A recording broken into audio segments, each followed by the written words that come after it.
And as we prepare for the word preached, would you join with me your hearts and minds in prayer? O God, may the words of my mouth and the meditations of each of our hearts be found acceptable in your sight. For you are our rock and our Redeemer. Amen.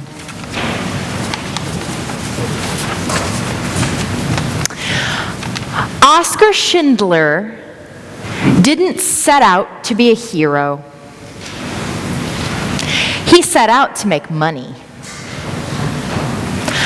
Oskar Schindler didn't start out to save 1,100 Jews in the Holocaust. He started out as a Nazi.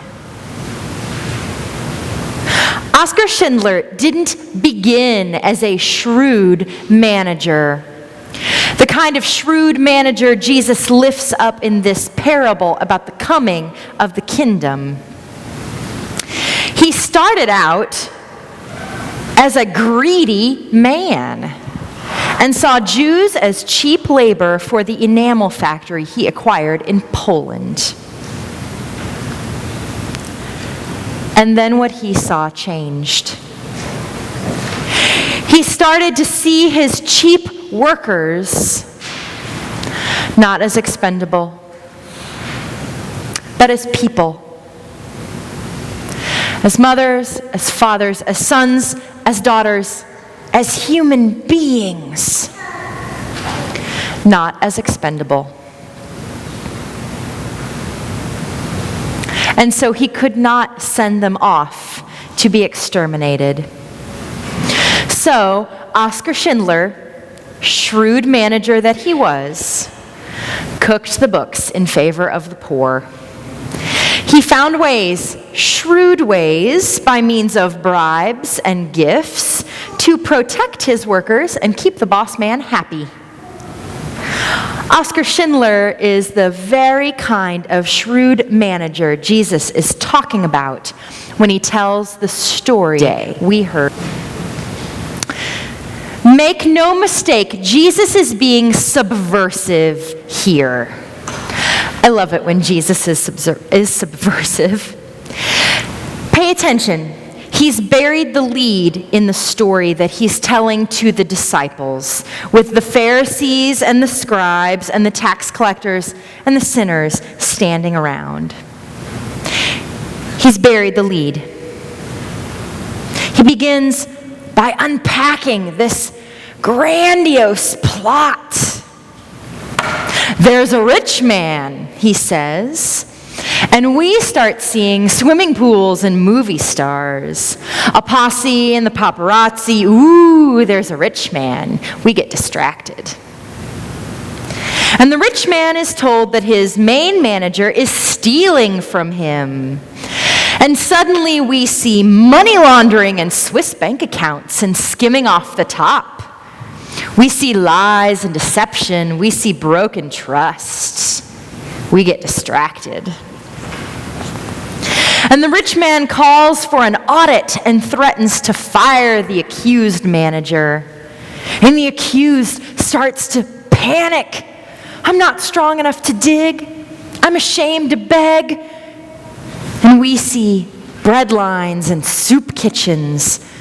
And we see somebody about to lose their job in this economy. We see fear and we get distracted.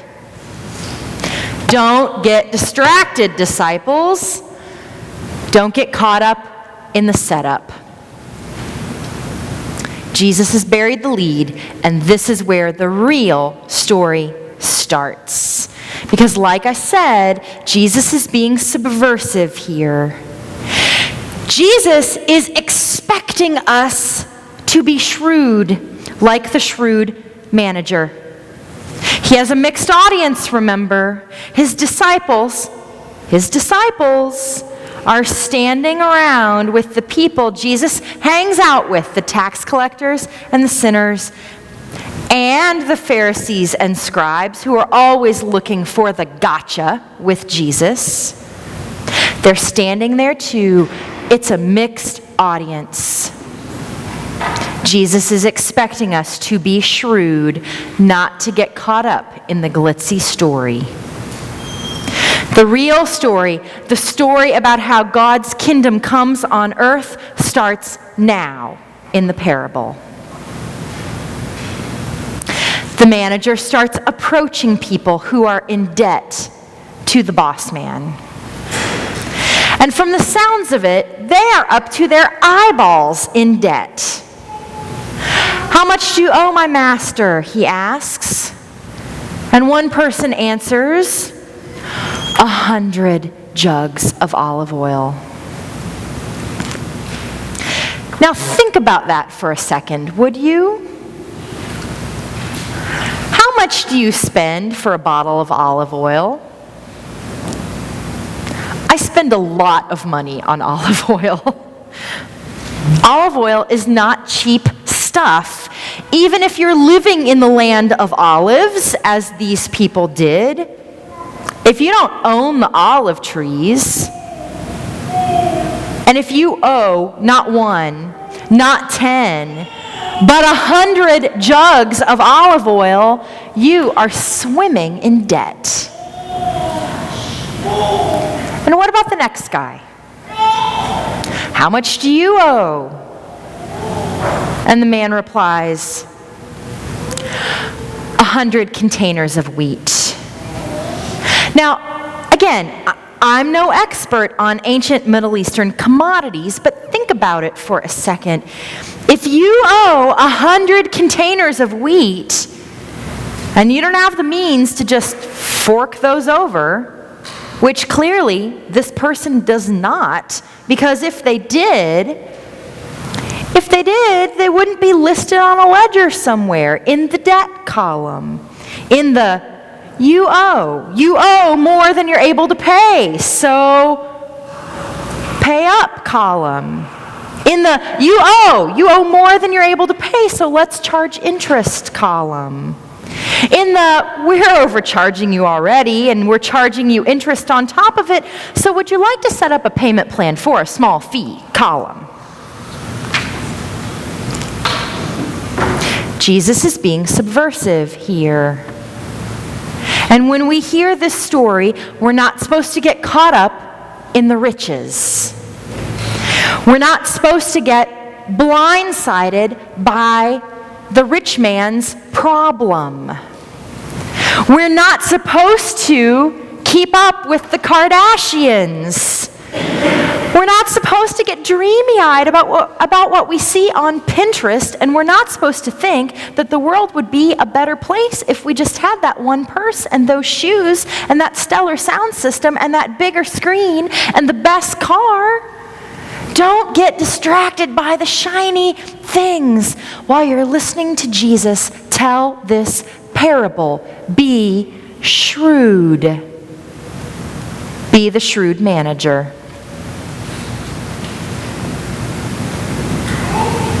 Now, maybe you don't start out that way. Maybe you start out distracted by the shiny things. Maybe you start out serving mammon. Mammon, that's the Greek word that gets translated as wealth at the end of the gospel passage, as in you can't serve God and wealth. Mammon, it's the personification of wealth.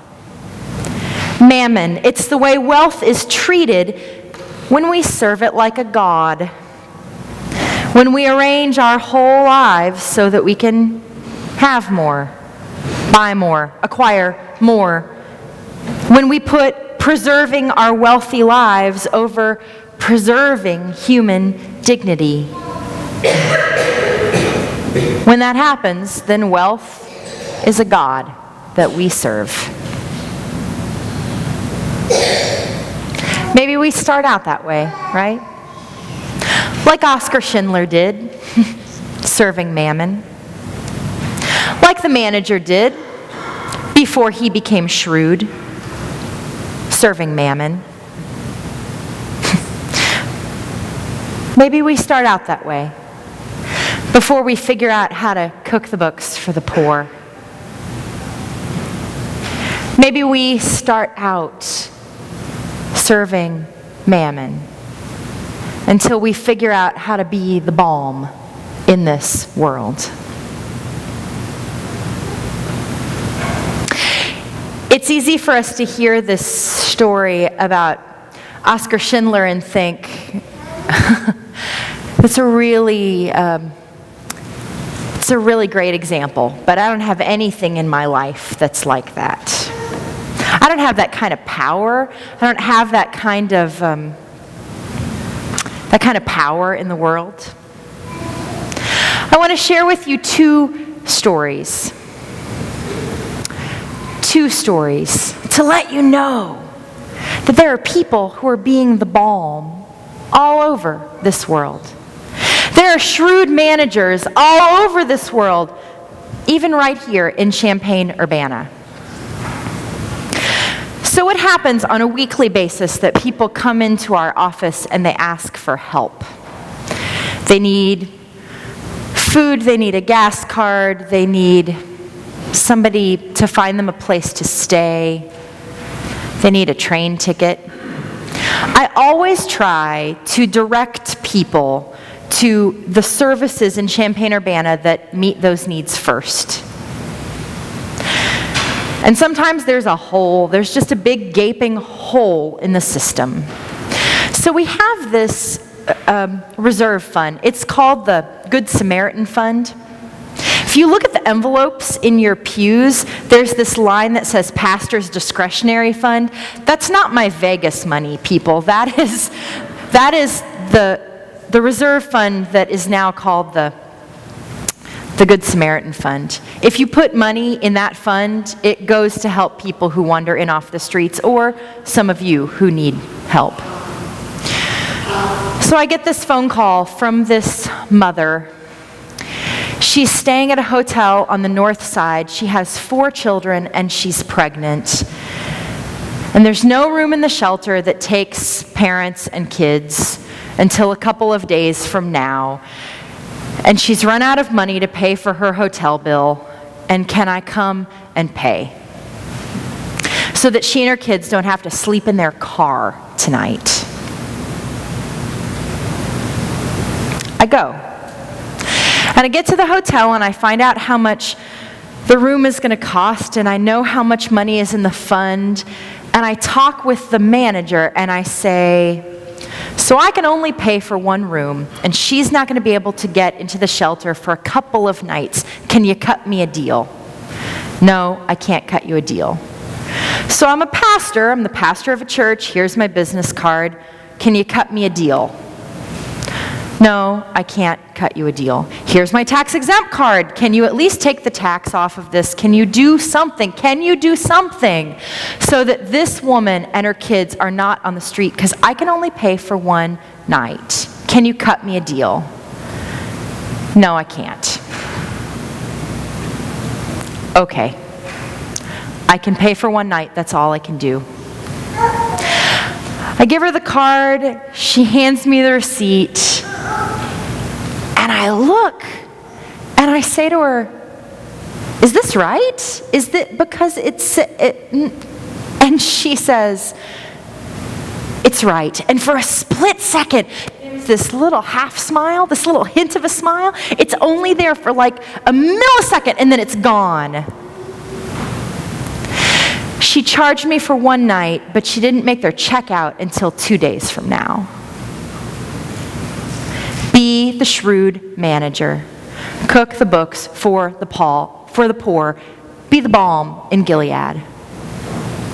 Oskar Schindler did it, and so did this night manager at a hotel on the north side. The last example that I want to give you, it's a very different example.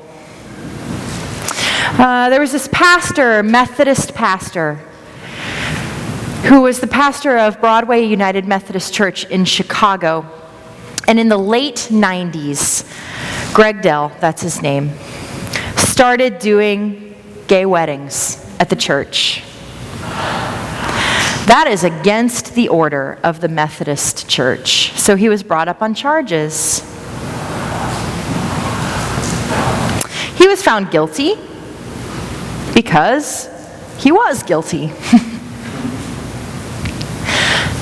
But the Bishop Sprague is a shrewd manager. And instead of removing him entirely and sending him away, he did this. He removed Greg Dell from his pastorate for a period of time, and he became the director of a non-for-profit called In All Things. And where do you think In All Things was housed? In Broadway United Methodist Church. The bishop came and spoke with us at seminary, and I had this conversation with him where I said, how do you do that as the bishop? What do you do when someone breaks the rules that you think are unjust, and you have to follow the rules or you'll lose your job? And he said, well, it would be stupid of me to send Greg Dell away because the order is wrong. What it says in our rule book about the way we treat gay, lesbian, bisexual, and transgendered people is wrong. So Bishop Sprague became the shrewd manager. He cooked the books in favor of the poor. The poor, in this case, being people on the margins. And he made Greg Dell a director of a non-for-profit there in his own church for the time that he was out of the pulpit. And just this year, the current United Methodist Bishop of Chicago came out publicly as saying that the order is wrong and we ought to change. The kingdom is coming, slowly but surely, when people like you and like me become shrewd managers of the things that we are in charge of the little corner of the world that we're in charge of. When we become shrewd managers and cook the books in favor of the poor, we become the balm for this parched and cracked and dried out world.